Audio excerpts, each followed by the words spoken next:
This is Ijeoma, a bright young woman from a village full of busy markets and happy people. Her wedding to Daniel was meant to be perfect, the best in the village, but something felt wrong. Ijeoma's smart mind led her to a dark secret discovery, a secret that would change her life forever. Hit subscribe now to join our community for more gripping African tales like this one. Watch to the end and share your thoughts in the comments below.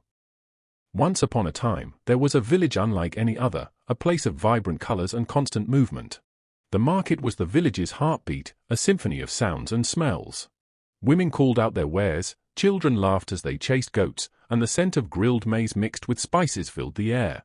Every day was a celebration of life. Amidst this lively scene lived Ijeoma. She was not just skilled with her hands, but with her mind, a mind that understood the complex language of computers. While others sold produce or crafted goods, Ijeoma worked with lines of code, building digital bridges for her community. She helped build websites for local businesses, managed the village's digital records, and even taught young ones how to use the internet. Her brilliance was known far and wide. She was a modern woman, respecting tradition but always looking forward. Then, Daniel arrived. He came from the city, tall and handsome, with a smile that could charm the birds from the trees. He spoke with ease and always had a kind word. The villagers were quickly drawn to his charm and smooth confidence. He introduced himself as a businessman, looking for opportunities to invest in the village. He spoke of progress, of bringing new ideas and prosperity, and he quickly set his sights on Ijeoma. Their relationship was like a dream. Daniel was attentive, thoughtful, and always found ways to make Ijeoma laugh. He seemed to understand her modern mind, her dreams of innovation. He spoke of a future where they would build great things together. They would walk by the river in the evenings, the cool breeze carrying their whispers. He spoke beautifully, his words like a sweet song. The village watched them with approval, seeing a perfect match between a bright spirit and a promising man. Soon, Daniel proposed. He did so under the ancient baobab tree, a place where generations of lovers had pledged their vows. The entire village rejoiced. A wedding was a cause for great celebration, and this union promised to be grand. The preparations began immediately. Fabric sellers brought forth their brightest cloths. Tailors worked tirelessly. Cooks discussed menus for feasts that would last for days. The air buzzed with excitement, every person eager for the big day. But beneath the surface of joy, a tiny seed of doubt began to grow in Ijeoma's heart. It was small, barely noticeable, a flicker. Daniel was perfect, too perfect sometimes. His explanations for being away seemed a little too smooth, his answers a little too rehearsed. She tried to brush it away. It was just pre-wedding jitters, surely. Every soon-to-be bride felt nervous. But her mind, trained to spot inconsistencies in lines of code, could not ignore the subtle errors in Daniel's story. A few weeks before the wedding, Daniel presented Ijeoma with a gift. It was a brand new, powerful laptop, the latest model, far more advanced than anything she owned. He insisted it was for their joint future, for their shared work. He even installed some software, he said, to help them communicate better, to manage their wedding plans. He was so thoughtful. Ijeoma thanked him, her heart filled with gratitude, yet her inner voice whispered, why this exact model? Why now? One evening, while working on a village project, Ijeoma noticed something strange on the new laptop. It was a subtle network activity, a hidden process running in the background. Her programmer's instinct, honed over years, told her it was unusual. Normally, she would ignore such a small thing. But the persistent unease about Daniel pushed her. She decided to investigate. Maybe it was just a common virus, she thought, a simple fix. But her scan revealed something far more complex. Hidden deep within the laptop system, disguised as ordinary system files, were encrypted folders. Not just one or two, but many. This was no common virus. This was a deliberate act, a secret vault within her own machine. Ijeoma's mind raced. Why would Daniel hide files on a gift to her? Her doubt turned into a cold certainty that something was very wrong. She had to know what was inside. She began the long process of decryption. It was like solving a complex puzzle. She tried common passwords, then dates, names, anything connected to Daniel. Hours passed, the only sounds being her rapid typing and the whirring of the laptop fan. Finally, after many failed attempts, a thought struck her. Daniel had once playfully told her his favorite numbers was his mum's birth date. It was a long shot, a personal detail, but worth trying. She typed it in. The virtual lock clicked open. The folders, once obscured, now revealed their true names. Her heart pounded. This was it. This was the truth. The first few files were text documents, filled with coded messages. They were not love letters, nor business plans. They were communications, cold and precise, discussing operations, movements, and something called the harvest. Ijeoma used her programming skills to decipher the patterns, to break the hidden language. The messages spoke of a network, of people being moved, of plans being executed in remote areas. It was chilling.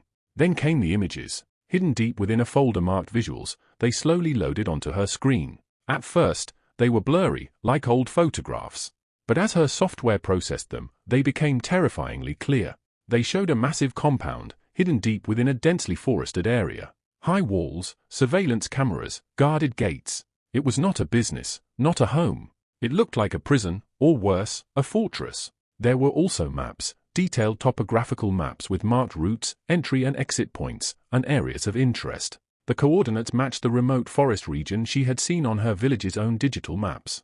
Ijeoma felt a cold dread settle in her stomach. This was not a small secret. This was something vast, something dangerous. The charming man she was about to marry was involved in something terrifying.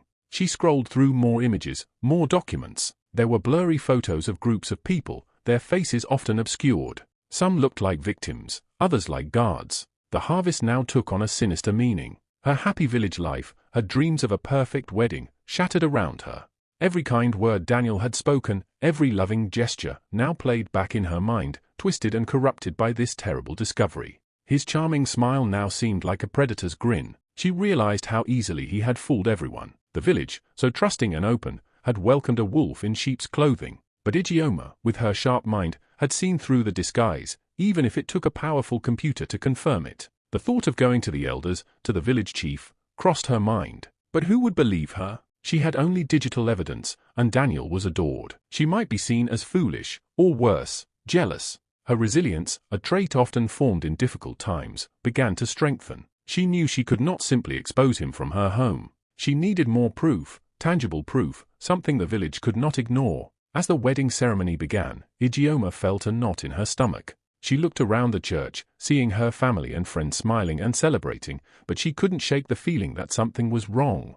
Daniel, her groom, stood at the altar, grinning like a cat about to devour a canary. The choir sang, the priest smiled, and the air was filled with joy, but Ijeoma's heart was heavy. Her mind went back to the night before, when she had followed Daniel into the forest.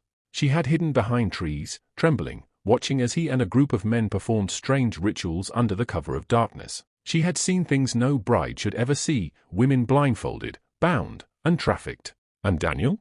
He led them all. She had captured it all on her phone. Every chant, every face, every crime.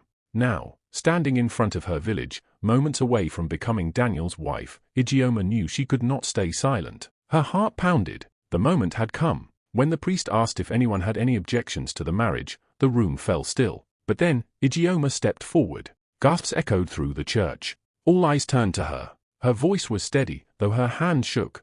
She held up her phone and pressed play. The church, once filled with joy, fell into stunned silence as the audio began. The sound of Daniel's voice in the forest, the sinister words, the cries of women, the reality hit everyone like a cold wind. Chaos erupted. Daniel lunged at her, rage in his eyes.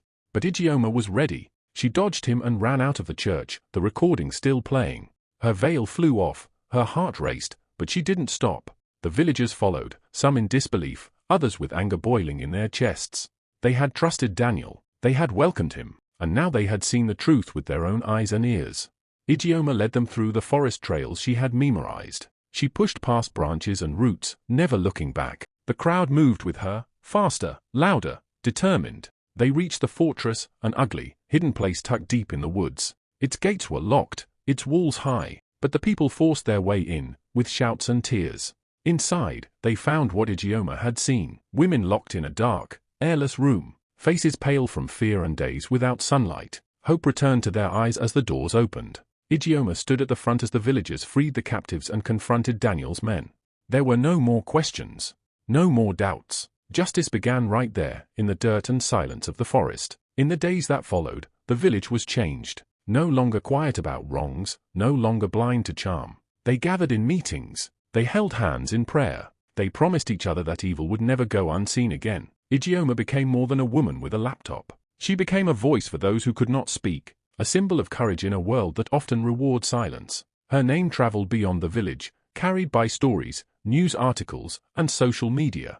As the sun set behind the baobab tree, Ijeoma sat quietly in her home. The screen in front of her glowed with messages from strangers, praise, gratitude, questions, admiration. But she didn't smile for attention. She smiled because she had done the right thing. She knew her fight wasn't over. Somewhere out there, more secrets waited to be uncovered. But tonight, in the quiet peace of her room, she rested, proud, strong, unafraid.